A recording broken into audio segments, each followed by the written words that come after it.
Այո, կարծում եմ պաշտպանները մեր շատ ճիշտ դիրքորոշում են հայտնել, ես բնականաբար իրավական լեզվով չեմ խոսելու, եթե ուզեմ կխոսեմ, բայց չեմ ուզում, որովհետև այդ կուտակումների անհրաժեշտություն չկա, բացարձակ չկա։ Նախ առաջինը, որ այո, տրամադրությունը զգալի է, որպեսզի ինչ-որ կերպով փորձեն օրենքը շրջանցել, ընթացքում կպարզվի դա։ Ես ուրիշ կերպ եմ ուզում մոտենալ հարցին, հարցադրումներով եմ ուզում մոտենալ, նախքան ապացուցողական ամբողջ բազան ներկայացնելու։ Արդյոք դրանք արդեն մեր պաշտպանը հայտնեց, փորձաքննության ենթարկված են թե ոչ, որովհետև մեր ձերբակալության կոնկրետ օր հիմա չեմ հիշի, օրերին Հայաստանի Հանրապետության գլխավոր դատախազը խորհրդարանի ամբիոնից հայտարարեց, որ դրանք փորձաքննության են ենթարկվելու, ուրեմն առանց փորձաքննության ենթարկելու մարդկանց ձերբակալը կանոնավորելու։ Հարց առաջին, սող այս հարցին պատասխանեմ, ենթարկված են կամ ոչ։ Երկրորդ, արդյոք ենթարկված են ձեռագրաբանական կամ ձեռագրագիտական քննությունների փորձաքննության թե ոչ, որովհետև Հայաստանի Հանրապետության քննչական կոմիտեի դեռևս ղեկավարը հայտարարել է, որ իմ ձեռագրով ինչ-որ թղթեր կան, փաստաթղթեր կան եւ այլն եւ այլն։ Արդյոք կա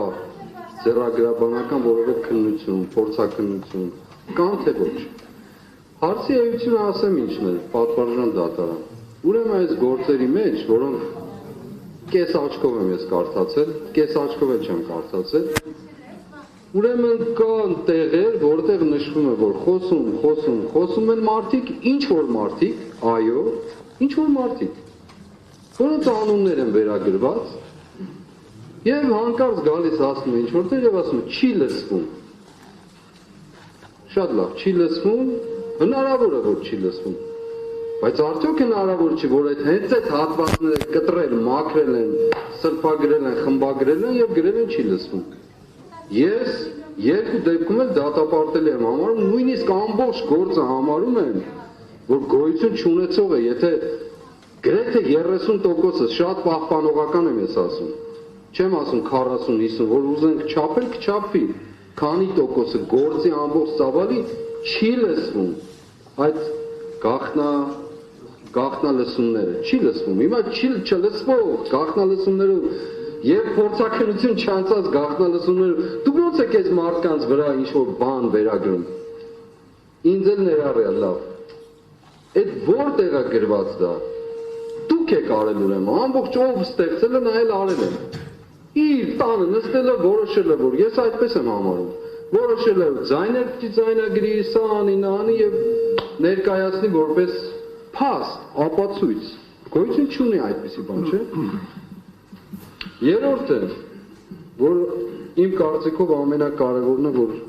ուզում եմ այստեղ ասել։ Ուրեմն հարց ունեմ մեղադրողներին։ Դուք այս ամբողջ գործընթացի մեջ նենգափոխում, կեղծիք հանդիպել եք թե ոչ։ Դեպքերի նենգափոխում, իրադարձությունների նենգափոխված ներկայացում, կեղծում, քարոզչական նպատակով դաշտ նետում, որպեսզի այդ ծավալով գնա կամ այդ ուղղությամբ գնա գործը։ Դուք հանդիպել եք թե ոչ, այս ամբողջ ընթացքում հնչել են տարբեր աստիճանի եւ մակարդակի վրա խոսքեր, որ այս գործը հիմնական իմաստով կամ որոշակի դրվագներով նենգափոխված եւ կեղծված է։ 6 ամիս շարունակ դուք պատասխան չեք տվել, որևէ ձևով, որևէ մեկը չի տվել։ Ես անցյալ անգամ ասացի պատվարժան դատարան, 2 անգամ խոսել եմ այս դահլիճում, այս պատվական դահլիճում, ամեն խոսելուց հետո հաջորդ օր ինձ կանչել են քննչական կոմիտե։ Պարզ է պատկերը, չէ՞։ Բացի ինձ կանչել են նաև ասենք Լիդիային Մանթաշյան, ուրիշների էլ ոմանց։ Ինչու են արել դա։ Պարզ է պատկերը, որ մենք չխոսենք այս թեմաներից, որ իրենց քարոզչական դաշտում հմեկով այս վերջի 1 ամիսը ներողություն եմ խնդրում, միգուցե թեմայից մի քիչ դուրս եմ գալիս, բայց նույնն է։ Այս վերջի 1.5 ամիսը, որից դատապարտել են հեռուստացույց նայել, օրինակ, ես հմեկով տեսնում եմ մարդիկ, հանցագործ գործակալներ, գործակալներ, տարբեր երկրների գործակալներ, որոնք հսկայական փողեր են ստանում, ասենք օրինակ այս մարդկանց ինձ եւ այս մարդկանց համարում են գործակալ, համարում են ահաբեկիչ, համարում են չգիտեմ ինչ ուզեք եւ ոչ մի պատասխանատվություն, բացարձակ ոչ մի պատասխան, էլ չասեմ ստախոս քննչական կոմիտեի ղեկավարին զրպարտող արտահայտությունները, որոնք մինչև այսօր պատասխան չեն ստացել մեր կողմից բարձրացած հարցերին, դա այս դատարանի դահլիճից էլ է դուրս։ Եվ այո, ես վերադառնալով ինձ սկզբնական կետին ասում եմ, այսօր լեզուս թող պտտվի ասեմ մեղադրողներին։ Եթե իրավունքը շրջանցելու եք իրավական մասը, բարոյական մասը, այո ասելու եմ, տղամարդկություն ունեցեք մի շրջանցեք։ Եթե բարոյական մասն եք շրջանցելու, իրավական մասը չշրջանցեք։ Երկուսից մեկը ընտրեք։ Երկու դեպքում էլ այլ բան են։ Նստեք հիմա, նստեք։ Ես գտնում եմ, որ այս ելույթը ոչ միայն վերաբերվի է,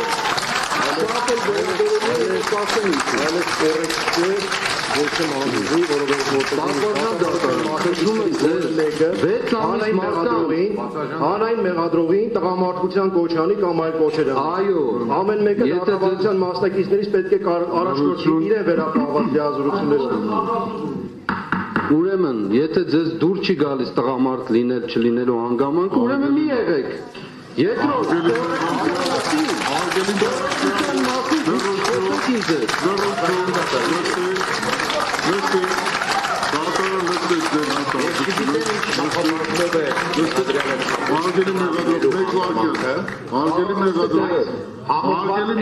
Կան նման չափանիշ, որ կարող է Արգելի մեղադրող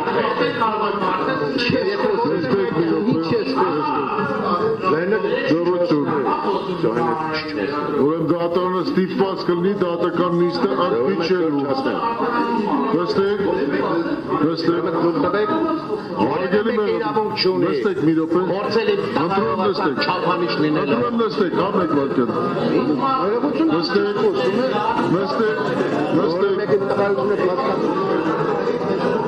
Ուրեմն նստեք։ Վարդի մասնակիցներ, ուրեմն կոչ եմ անում ձեզ կարգու կանոն պահպանել, երկրորդը անհատական որևէ մեկին, դա կլինի մեղադրանքի կողմ, թե պաշտպանական կողմ, վիրավորական որևէ արտահայտություն չանել, տղայական, թե մյուս անընդունելի է դատարանի կողմից նման արտահայտությունները, նման արտահայտություններ դատարան չի թույլատրի որպեսզի արվի։